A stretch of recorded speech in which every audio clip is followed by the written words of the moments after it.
When Ozzy Osbourne was just a young man growing up in the United Kingdom, his dad said to him, "I've got a feeling about you, John Osbourne. You're either going to do something very special or end up in prison." It turns out, Ozzy did both. Not only did Ozzy become the most revered heavy metal icon of all time, he also ended up in prison before his 18th birthday. Growing up in a post-World War II era in Aston, Birmingham, Ozzy didn't appear to have many prospects or opportunities as a young rebellious man. One of his first jobs was working in a slaughterhouse. He spent his first 4 weeks throwing up on a daily basis as he had to cut open the stomachs of dead animals, which he says he eventually got used to during his 18 months of experience in the abattoir. Although Ozzy seemed to be on the right path to holding down a stable job and becoming an average working member of society, he found himself unemployed after beating one of his colleagues several times over the head with a large pole for making fun of him. This was Ozzy's first taste of chaos, and he seemed to enjoy it. The same thirst for chaos, however, would land him in prison before he turned 18.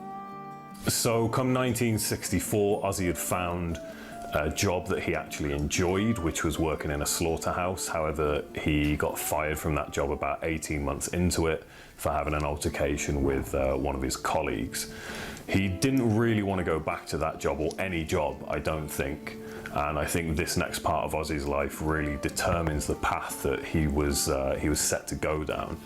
He decided to try and be a thief, and there was a shop at the back of his house that he tried to burgle a few times.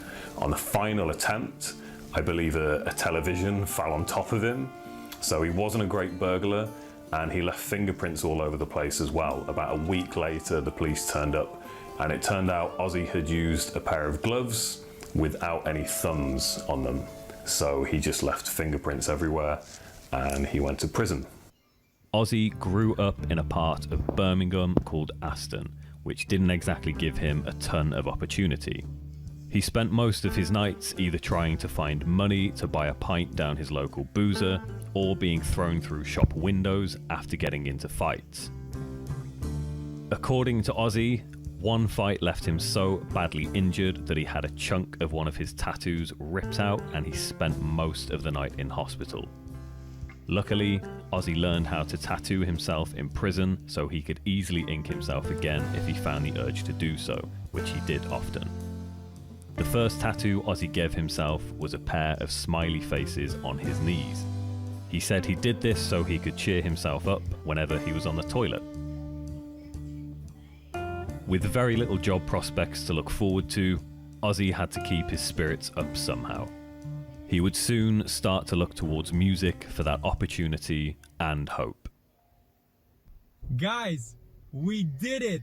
Only 4 weeks and I finally got my...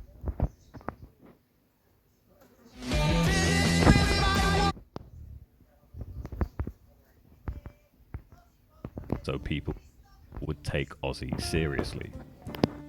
Although Ozzy had just met Geezer Butler, his to-be bandmate in Black Sabbath, this wasn't Ozzy's first band. By this point in Ozzy's life, we're talking between, I think, the years of kind of 1966 leading up to about maybe 1968, 69, something like that, around Ozzy being 19, 20. His first band was called Music Machine. According to Ozzy, they never played a single gig. They generally just kind of hung around the pub, got drunk and talked about being big and famous. And he was in another band as well with Geezer Butler called Rare Breed. But by the time Ozzy was 20, he actually decided to just quit everything. And he just gave up. He took his advert down in the music shop so that no one else would come and ask him to join a band, and he just didn't think it was really going to go anywhere. He didn't think singing was for him. He didn't think being in a band was for him. Even though he dreamed of, being the fifth Beatle and maybe becoming the next Fleetwood Mac, he just gave it all in. Although Ozzy thought he removed the advert from the local music shop and he was never going to sing again, a few months later, two strangers